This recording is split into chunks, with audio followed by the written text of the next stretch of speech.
నమస్కారం ఫ్రెండ్స్. మన life start అయ్యేది, మన లైఫ్ ఎండ్ అయ్యేది హాస్పిటల్లోనే. సో ఏ మనిషి అయినా సరే డాక్టర్తో మాకేం సంబంధం, వాళ్ళతో మాకేంటి అని అనుకునే వాళ్ళు ఎవరు ఉండరు. కానీ ఇక్కడ ఇంపార్టెంట్ విషయం ఇంకొకటి ఏంటంటే, డాక్టర్స్లో కూడా రెండు రకాలు ఉంటారు. ఫిజిషియన్స్ అంటాం, అంటే కేవలం మందులు ఇచ్చేవాళ్ళు, లేదా సర్జన్స్ ఆర్ ఇంటర్వెన్షన్స్ చేసేవాళ్ళు, అంటే ఆపరేషన్స్ లాంటివి చేసేవాళ్ళు. డాక్టర్స్లో కూడా మనకు ఫిజిషియన్ అవ్వడం కొంచెం కష్టంతో కూడుకున్నది, బట్ అదే సర్జన్ అవ్వడం అనేది ఇంకొక నెక్స్ట్ లెవెల్ అంటాం. ఎందుకు అంటున్నాను అనేది ఈ వీడియోలో మనం డీటెయిల్లీ డిస్కస్ చేసుకుందాం. ఎందుకంటే సర్జరీ అంటే జస్ట్ ఆపరేషన్ కాదు, అదొక ఆర్ట్, ఒక సైన్స్ అండ్ ఒక టీమ్ మేనేజ్మెంట్ తో కూడుకున్నది. So let's dive deep into the topic.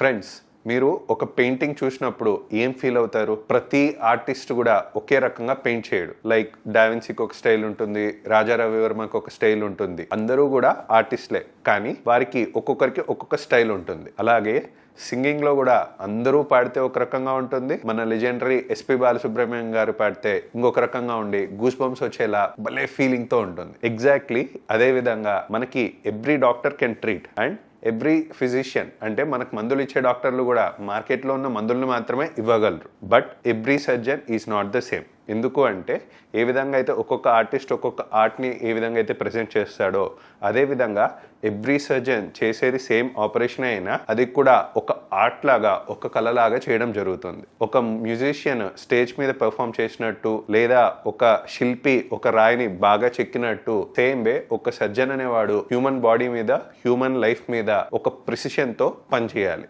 Just మనకు ఒక మ్యూజిషియన్ ని ఇమాజిన్ చేసుకుందాం. ఒక సంగీత విద్వాంసుడు ఎట్లయితే రాగం, తానం, పల్లవి అనేవి ప్రిసిషన్ తోనూ, ఒక ఫీల్ తోనూ, ఒక టైమింగ్ తో ఎలాగైతే పాడతారో, అదే విధంగా సర్జన్ కి కూడా same precision, same sensitivity and timing అన్ని పర్ఫెక్ట్ గా సింగ్ గా కుదిరినప్పుడే మనకు బెస్ట్ సర్జన్ అవ్వగలరు. Anybody can sing but not everyone becomes a professional singer. అదే విధంగా anyone can study surgery but not everyone can become a great surgeon.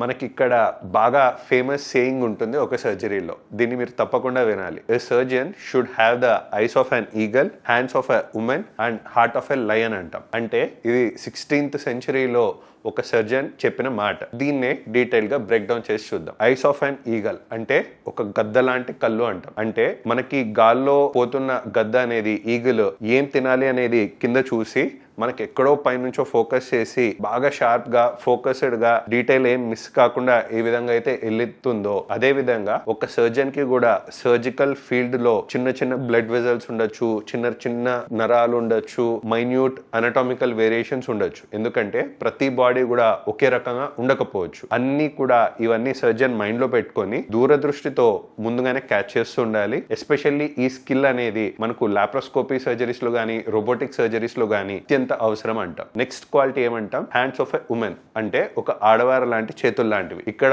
Women's hands అంటే delicacy, ఒక జెంటిల్నెస్ అండ్ ఒక సెన్సిటివిటీ, అంటే సున్నితత్వంతో కూడుకున్నది. ఎందుకంటే women's touch is gentle but precise అంటాం. ఒక సర్జన్ హ్యాండ్స్ కూడా అలాగే ఉండాలి. రఫ్ గా ఏదో వచ్చింది చేతికి వచ్చిందని రఫ్ గా హ్యాండిల్ చేయకూడదు. టిష్యూ డ్యామేజ్ అంటే బాడీకి ఎటువంటి కండరాలకు గానీ వేటికి డ్యామేజ్ అవ్వకుండా సున్నితంగా, డ్యామేజ్ తక్కువయ్యేలా ఒక ఫీల్ తో హ్యాండిల్ చేయాలి. నెక్స్ట్ ఉన్న లక్షణం ఏమంటాం? ఒక హార్ట్ ఆఫ్ ఎ లయన్ అంటాం. అంటే ఒక సింహం లాంటి గుండె. ఎందుకంటే మనకు ఆపరేషన్ టేబుల్ పైన ప్రతిరోజు మనం అనుకున్నట్టే జరగదు. అనుకోని ఇవి చాలా క్రైసిస్లు మనకు వస్తున్నప్పుడు, లైక్ అనగా అనుకోకుండా బ్లీడింగ్ అయింది, ఆర్ అనుకోకుండా ఇలాగుండాల్సింది అలా ఉంది, ఆర్ పేషెంట్ కి మధ్యలో సర్జరీ టేబుల్లో అనెస్థీషియా రిలేటెడ్ ఏమైనా కాంప్లికేషన్స్ వచ్చాయి, ఇలాంటివి ఏమైనా జరిగినప్పుడు సర్జన్ అనేవాడు పానిక్ అవ్వకూడదు. ఒక సింహం లాగా ధైర్యంగా, కామ్ గా డెసిషన్స్ తీసుకునేటట్టే ఉండాలి. కానీ అలాంటి క్రూషియల్ టైమ్స్ లో పానిక్ అయ్యాడా, మొత్తం టీం అంతా కూడా పానిక్ అయిపోయి మనకు ఆ డెసిషన్ మేకింగ్ లో గానీ ఇంపాక్ట్ పడవచ్చు. సో అందుకే ఐస్ పరంగా గానీ, హ్యాండ్స్ పరంగా గానీ,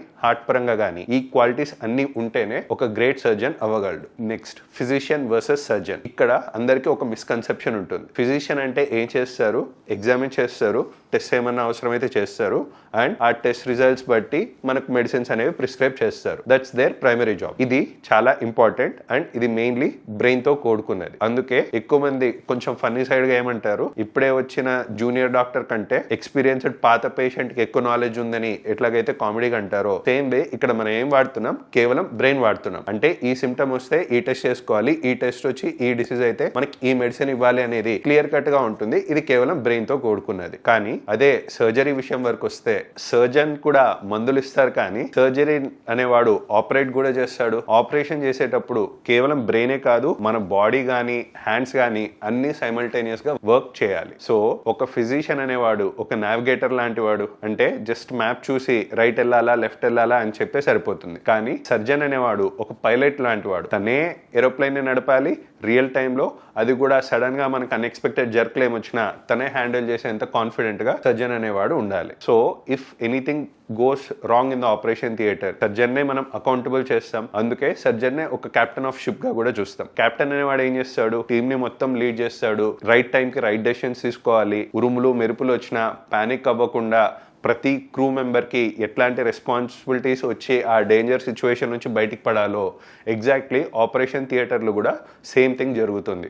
మనకు అనెస్థీషియా డాక్టర్స్ ఉంటారు, నర్సెస్ ఉంటారు, దాంట్లో కూడా అనెస్థీషియా సైడ్ టెక్నీషియన్స్ ఉంటారు, స్క్రబ్ సైడ్ అంటే ఆపరేషన్ చేసే టెక్నీషియన్స్ ఉంటారు, అండ్ మనకు హౌస్ కీపింగ్ టీమ్. వీళ్ళందరినీ కూడా మనకు కరెక్ట్గా టైంకి ఎవరిని ఎప్పుడు వాడాలి అనేది ఆ కోఆర్డినేషన్ అంతా కూడా మనకు సర్జన్ అనేవాడే చేస్తూ ఉంటాడు. So captain of the ship అని చెప్పి ఆయన కెప్టెన్ చేశామని తనకి అది ఒక ప్రివిలేజ్ కాదు, అది ఒక పెద్ద యాడెడ్ రెస్పాన్సిబిలిటీ అంటాం.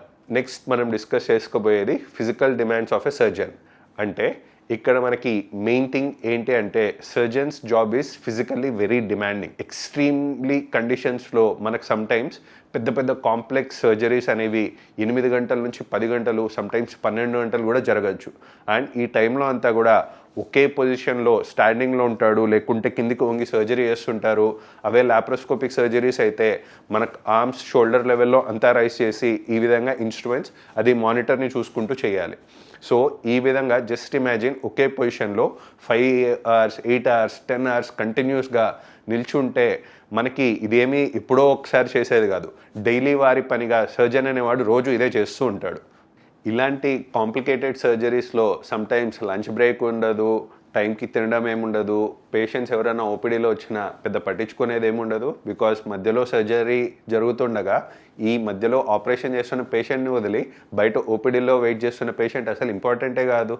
సో అలాగే బాత్రూమ్ బ్రేక్స్ కానీ లంచ్ బ్రేక్స్ కానీ ఏం లేకుండా పేషెంట్ లైఫ్ అనేది టేబుల్ పైన ఉంటుంది కాబట్టి ఒక పాజ్ తీసుకొని బ్రేక్ తీసుకుందామనే మెంటాలిటీ కూడా సర్జన్స్కి జనరల్లీ ఉండదు.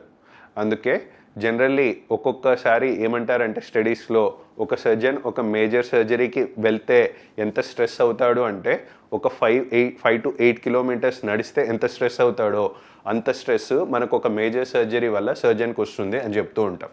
అండ్ మోర్ ఇంపార్టెంట్లీ ఇలాంటి సర్జరీస్ చేయడానికి మనకు మస్ట్ అండ్ షుడ్గా సర్జన్కి ఉండాల్సిన క్వాలిటీస్ ఏంటి అంటే లెగ్ స్ట్రెంగ్త్ బాగుండాలి.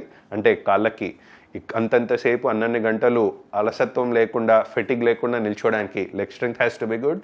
అండ్ కోర్ స్టెబిలిటీ అంటాం. అంటే సేమ్ పొజిషన్లో మనకి బాడీని కదలకుండా ఒకే పొజిషన్లో మెయింటైన్ చేయి స్ట్రెయిన్ అవ్వకుండా ఉండడానికి మనకు కోర్ స్టెబిలిటీ బాగుండాలి.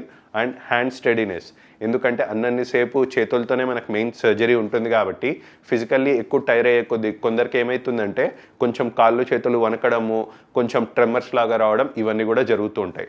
సో స్టాండ్స్ అనేవి హ్యాండ్స్ బాగా స్టడీగా ఉంటూ ఉండాలి. అదేవిధంగా ఒక మ్యారథాన్ రన్నర్కి ఎట్లయితే కొంచెం ఎండ్యూరెన్స్ ఉండాలో సేమ్ థింగ్ మనకి సర్జన్కి కూడా ఉండాలి. దట్టు ఏమైనా కాంప్లికేషన్ వస్తుందా అనే అలర్ట్నెస్ కూడా ఉండాలి. అందుకే many leading surgeons they do exercise very regularly. Yoga కానీ మైండ్ఫుల్నెస్ కానీ కామ్గా ఉండడానికి షార్ప్గా ఉండడానికి ఓటీలో ఈ బేసిక్ క్వాలిటీస్ అన్నీ కూడా మనకు ఇంప్రూవైజ్ చేసుకోవడానికి physical fitness and mental strength గురించి every surgeon has to get trained. And మనకి సర్జన్ యొక్క ఫిజికల్ హెల్త్ బాగా ఉంటేనే సర్జరీ యొక్క అవుట్కమ్స్ కూడా బాగా ఉంటాయి. ఎందుకంటే సరదాగా కొన్నిసార్లు ఏం చెప్తుంటారంటే ఎవరికైనా బాగా పొట్ట ఉందనుకోండి, మనకి మా సీనియర్ సర్జన్స్ ఏం చెప్పేవాళ్ళంటే పేషెంట్కి నీకు మధ్యలో నీ పొట్ట అనేది అడ్డం కాకూడదు. బికాస్ ఆపరేషన్ టేబుల్లో మనకు ఆపరేషన్ టేబుల్ ఇక్కడ ఉండగా మనకు బాగా పొట్టు ఉందనుకోండి, మనకి చాలా దూరం నుంచి పేషెంట్ ఆపరేషన్ చేయాల్సి వస్తుంది. బికాస్ మధ్యలో మనకు పొట్ట అడ్డం వస్తుంది. అదే కొంచెం మనకు ఫ్లాట్ స్టమక్ ఉంటే పేషెంట్కి మనకు దగ్గరలో ఉంటారు కాబట్టి మనకి ఆరామ్సే హ్యాండ్స్ అనేవి కొంచెం రెస్ట్ తీసుకొని సర్జరీ చేసుకునేంత కంఫర్టబుల్గా ఉంటుంది. So that's why physical strength and ఆ ఎండ్యూరెన్స్ అనేది సర్జన్కి మస్ట్ అండ్ షుడ్ అంటాం. నెక్స్ట్ మనం మాట్లాడుకోబోయేది ఎర్గోనామిక్స్ ఇన్ సర్జరీ అంటాం. అసలు ఎర్గోనామిక్స్ అంటే ఏంటి అంటే మనకి వర్క్ ఎన్విరాన్మెంట్ని హ్యూమన్ బాడీకి సూట్ అయ్యేలా డిజైన్ చేసుకోవడం. అది ఏ వృత్తికి సంబంధించి ఆ వర్క్ ఎర్గోనామిక్స్ అనేవి డిఫరెన్స్గా ఉంటాయి. మనకి సర్జన్కి ఇది ఎక్స్ట్రీమ్లీ ఇంపార్టెంట్. ఎందుకు అంటే 70-80% ఆఫ్ ద సర్జన్స్ ఏదో ఒక కండరాల ప్రాబ్లంనో ఆర్ ఎముకల ప్రాబ్లంతోనో వాళ్ళ కెరీర్లో బ్యాక్ పెయిన్తో కావచ్చు, నెక్ పెయిన్తో కావచ్చు, షోల్డర్ ప్రాబ్లమ్స్తో కావచ్చు, కార్పల్ టనల్ సిండ్రోమ్ ఇట్లాంటి చాలా మల్టిపుల్ డిసీజెస్ అనేవి సర్జన్స్కి వచ్చే ఛాన్సెస్ ఉంటాయి because of their abnormal postures or very long working hours. So ఎక్కువ ఓటీస్ మనకు ఎర్గోనమికల్లీ డిజైన్గా ఉండకపోవచ్చు, but it's surgeons responsibility to make them all correct. ఎందుకంటే మనకు టేబుల్ హైట్ కరెక్ట్గా ఉందా లేదా, మనకి కెమెరా పొజిషన్ కరెక్ట్గా ఉందా లేదా, లైటింగ్ అంతా బాగుందా లేదా, మనం సర్జరీ అంతంత లాంగ్ అవర్స్ చేస్తున్నప్పుడు అన్నేచురల్ పొజిషన్స్లో లైక్ ఇట్లా వంగి చేయడము, బెండ్ అవి చేయడం ఇట్లాంటివి ఏమైనా చేస్తున్నప్పుడు మనకి స్పైన్ కేర్ కానీ ఇవన్నీ బాగా తీసుకుంటూ ఉండాలి. సింపుల్ థింగ్స్కి కూడా మనం చాలా అట్మోస్ట్ మానిటరింగ్ ఇవ్వాలి. రైట్ ఫ్రమ్ మన పాదాలని మనం ఎట్లా కాపాడుకుంటున్నాం, ఎందుకంటే ఇది డైలీ వారి వృత్తి కాబట్టి మనం రోజు అంతంతసేపు నిల్చుంటున్నప్పుడు మనకి కింద మంచిగా కుషన్ లేకపోతే మన అరికాళ్ళు కూడా త్వరగా అరిగిపోయే ఛాన్సెస్ ఉంటాయి. అదేవిధంగా కొంచెంగా మనకి సర్జరీస్ టైంలో కూడా కుదిరినప్పుడల్లా కొంచెం రిలాక్సేషన్కి ఎక్సర్సైజెస్ అంటాం. ఎందుకంటే సేమ్ పొజిషన్లో మనకు మజిల్స్ అట్లానే ఉంటే ఎట్లయితే పట్టేస్తాయో మధ్యలో మనకు గ్యాప్ దొరికినప్పుడల్లా కొంచెం స్ట్రెచ్ ఎక్సర్సైజ్ అనేవి చేసుకుంటూ మనకు లాంగ్ టర్మ్లో ఎఫెక్ట్ కాకుండా ఇవన్నీ జాగ్రత్తలు పాటిస్తూ ఉండాలి. అందుకే ఇప్పుడున్న కాలంలో మనకు రోబోటిక్ ప్లాట్ఫామ్స్ అనేవి మనకి సర్జన్స్కి బాగా హెల్ప్ఫుల్గా అవుతున్నాయి. ఎందుకు అంటే ఈ రోబోటిక్ ప్లాట్ఫామ్ వచ్చిన తర్వాత మనం రోబోట్ కన్సోల్ అనేది మనం పేషెంట్కి అటాచ్ చేస్తాం. మనకు సర్జన్ అనేవాడు మనకి ఇంకొక కన్సోల్ ఉంటుంది. అంటే పేషెంట్ పైన ఆపరేట్ చేయడానికి మనకి ఇన్స్ట్రుమెంట్స్కి సపరేట్గా ఉంటుంది, అండ్ అదే ఇన్స్ట్రుమెంట్స్తో మనకు లోపల ఏమేమి జరుగుతుందని చూసుకోవడానికి సర్జన్ అనేవాడు కంఫర్టబుల్గా కూర్చొని ఒక రోబోటిక్ కన్సోల్లో చూసుకుంటూ మనకు ఒక వీడియో గేమ్ ఆడినట్టు ఆడుతూ ఉంటే అక్కడ నుంచి రోబోట్ అనేది ఆపరేట్ చేస్తూ ఉంటుంది. సో అందుకే ఫ్యూచర్ ఈజ్ రోబోటిక్ సర్జరీ అంటూ ఉంటాం, బికాస్ సర్జన్కి అది వెరీ మచ్ కంఫర్టబుల్ ఇస్తుంది కాబట్టి. మనం మాట్లాడుకోబోయేది mental strength of the surgeon. అంటే ఫ్రెండ్స్, సర్జరీ అంటే 50% మనం చేతులతో చేస్తాం and 50% it's a mind game. ఒక సర్జికల్ని ఫిజికల్లీ టైర్ చేయవచ్చు కానీ బట్ మెంటల్ టఫ్నెస్ అనేది that is what decides a surgeon from a good surgeon. మనకి ఒక సినారియో ఆలోచించండి. రాత్రి 2 గంటలకో 3 గంటలకో ఒక ఎమర్జెన్సీ కాల్ వచ్చింది, పేషెంట్కి ఒక క్రిటికల్ కండిషన్లో ఉన్నాడు, చాలా బ్లీడింగ్ అయిపోయింది అండ్ ఆ సిచ్యువేషన్లో ఇంకెవరు లేరు, మనం ఓన్లీ ఒక ట్రైన్డ్ సర్జన్ తప్ప. అలాంటి సిచ్యువేషన్లో he should be ready to accept the challenge. తను ప్యానిక్ అయిపోయి వదిలేస్తాడా, లేకుంటే అడాప్ట్ చేసుకుని దాన్ని ఒక ఛాలెంజ్ లాగా తీసుకొని చలో ఏదైతే అది చూద్దామని ఆ మెంటల్ గేమ్ అనేది కూడా మనకి ఈ మెంటల్ క్వాలిటీస్, ఈ మెంటల్ స్ట్రెంగ్త్ అనేది సర్జన్కి చాలా అవసరం. ఎందుకంటే సిచ్యువేషనల్ అవేర్నెస్ అంటే సడన్గా పేషెంట్కి ఏం జరిగినా మనం ఎలా ప్రోగ్రెస్ అవుతున్నాం సర్జరీలో అండ్ అంత హై ప్రెషర్ సిచ్యువేషన్లో స్ట్రెస్ని ఎలా హ్యాండిల్ చేస్తున్నారు అండ్ ఆ స్ట్రెస్ కేవలం మనకే కాదు ఎంటైర్ టీమ్కి నువ్వే ఒక కెప్టెన్ లాగా ఎట్లా రన్ చేస్తున్నావు, ఇవన్నీ కూడా చాలా ఇంపార్టెంట్ అనే ఒక సర్జన్ అనేవాడికి. సమ్టైమ్స్ ఎమోషనల్గా కూడా సర్జన్స్ అనేవారికి కొంచెం డిస్టర్బెన్సెస్ ఎక్కువ ఉంటాయి. సపోజ్ బికాస్ ఏ డాక్టర్ కూడా దేవుడైతే కాదు, they give their best, but sometimes ప్రతిసారి మనకు రిజల్ట్ అనుకున్నట్టు రాకపోవచ్చు, అన్ఎక్స్పెక్టెడ్ కాంప్లికేషన్స్ జరగవచ్చు, మల్టిపుల్ ఇష్యూస్ జరగవచ్చు. అలాంటి కేసెస్లో మనకి పేషెంట్స్ దగ్గర నుంచి కానీ వాళ్ళ రిలేటివ్స్ దగ్గర నుంచి కానీ బ్లేమ్ గేమ్ జరుగుతుంది, ఏమన్నా మీరు సరిగ్గా చేయలేదా అని. బట్ అలాంటి బ్లేమ్ చేసినప్పుడు ఇంత కష్టపడి ఇదొక బ్లేమ్ తీసుకుంటున్నామే అని మనం ఎక్కువ ఫీల్ అయిపోతే మన లైఫ్ అక్కడే ఆగిపోతుంది. సో అందుకే he should be very strength enough so that he should come back to the same work place and work with same passion and confidence the very next day. So ఆ పరంగా mental strength అనేది కూడా సర్జన్కి చాలా important అన్నట్టు. So to conclude, మనకు ఒక skill set of a సర్జన్లో ఏమేమి ఉండాలి అని చూసుకుంటే, సర్జన్కి మెడికల్ నాలెడ్జ్ బాగుండాలి and foundations of surgery like anatomy, physiology, pathology ఇవన్నీ బాగా ఉండాలి. Because without knowing the body perfectly you cannot operate. And మనకు technical and operative skills like కుట్లు ఎట్లా వేయాలి, నాట్స్ ఎట్లా వేయాలి, అండ్ ఇన్స్ట్రుమెంట్స్ హ్యాండ్లింగ్ ఎట్లా ఉంటుంది. ఎస్పెషల్లీ లాప్రోస్కోపీలో మనం మన చేతులతో కాకుండా లాప్రోస్కోపీ అని పెద్ద పెద్ద హ్యాండ్ ఇన్స్ట్రుమెంట్స్ ఉంటాయి కాబట్టి స్పెషల్లీ డిజైన్, వాటిని ఎట్లా హ్యాండిల్ చేయాలి, టిష్యూని ఎట్లా హ్యాండిల్ చేస్తున్నాం, టిష్యూని ఎంత రెస్పెక్ట్ ఇస్తున్నాం, సర్జరీ బ్లడ్ లాస్గా ఎట్లా చేస్తున్నాం. అండ్ ఎస్పెషల్లీ ఇవన్నీ కూడా మనకు లాప్రోస్కోపీ అండ్ మినిమల్లీ ఇన్వేసివ్ సర్జరీలో చాలా ఛాలెంజింగ్గా ఉంటాయి. సో ఈ స్కిల్ సెట్టే కాకుండా మనకు కమ్యూనికేషన్ అండ్ లీడర్షిప్ క్వాలిటీస్ బాగుండాలి. దట్ ఇంక్లూడ్స్ బోత్ ప్రీ ఆప్లో పేషెంట్ కౌన్సిలింగ్ పరంగా కానీ, టాపిక్ ఎక్స్ప్లెనేషన్ పరంగా కానీ, ఇంట్రా ఆపరేటివ్లీ టీమ్తో ఎట్లా కమ్యూనికేట్ అవుతున్నాం అనే దాన్ని బట్టి కానీ, పోస్ట్ ఆపరేటివ్లీ పేషెంట్ అవుట్కమ్స్ పరంగా కానీ, ఫ్యామిలీ కౌన్సిలింగ్ పరంగా కానీ ఎట్లా ఉన్నాయని ఇవన్నీ కూడా ఇంపార్టెంట్. అండ్ ఇంకొకటి best or worse part with the surgeon ఏంటి అంటే, surgery never stops or surgical evolution never stops అంటాం.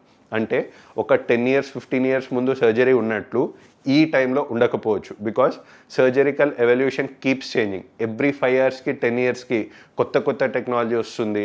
లైక్ ఇదివరకు అంతా మనకు ఓపెన్ సర్జరీస్ ఉండేవి, ఇప్పుడు లాప్రోస్కోపీ వచ్చింది, ఇంకా మనకి అప్కమింగ్లో కంప్లీట్లీ రోబోటిక్కి మారచ్చు.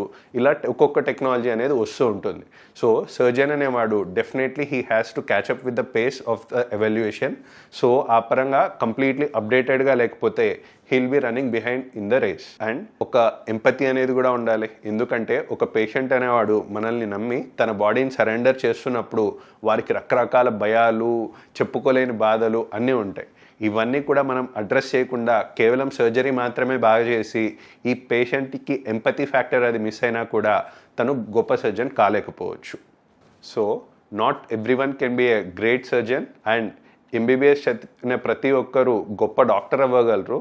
దాంట్లో మనకు ఫిజిషియన్స్ ఉండొచ్చు, సైకియాట్రిస్ట్ ఉండొచ్చు, రేడియాలజిస్ట్ ఉండొచ్చు, పెథాలజిస్ట్ ఉండొచ్చు. బికాస్ అన్ని బ్రాంచెస్ ఉంటేనే మనకు మెడికల్ ఫీల్డ్ ఫ్రెటర్నిటీ అనేది ఉంటుంది. ఒక్క బ్రాంచ్తో ఏది నడవదు. బట్ ఈ సర్జరీ అనే బ్రాంచ్కి మాత్రం ఒక స్పెసిఫిక్ కాంబినేషన్ అనేది కావాలి, which includes physical strength, mental toughness, dexterity అంటే 2 చేతుల్ని రఫ్ అండ్ టఫ్గా వాడడం, అండ్ నాలెడ్జ్ బాగుండాలి, లీడర్షిప్ క్వాలిటీస్ ఉండాలి, అండ్ ఆ కంపాషన్ కూడా ఉండాలి. ఒక పాటని బాత్రూంలో పాడడం వేరు, సినిమా లెవెల్లో ఒక స్టేజ్ పైన మైక్లో పాడడం వేరు. సేమ్ వే ప్రతి పెయింటరు బ్రష్ ఉన్న ప్రతి ఒక్కడు పెయింట్ గీయగలడు, కానీ ప్రతిదీ ఒక మాస్టర్ పీస్ అవ్వలేదు. So to conclude, surgery is an art and not everyone paints the same way. A great surgeon should have eyes of an eagle, hands of a women and heart of a lion, and surgeon is the captain of the ship who leads the team even in very unexpected and bad situations. So ఈ video మీకు హెల్ప్ఫుల్గా అనిపించింది are కొంచెమైనా information ఇచ్చింది అంటే like చేయండి, share చేయండి and subscribe చేసుకోండి.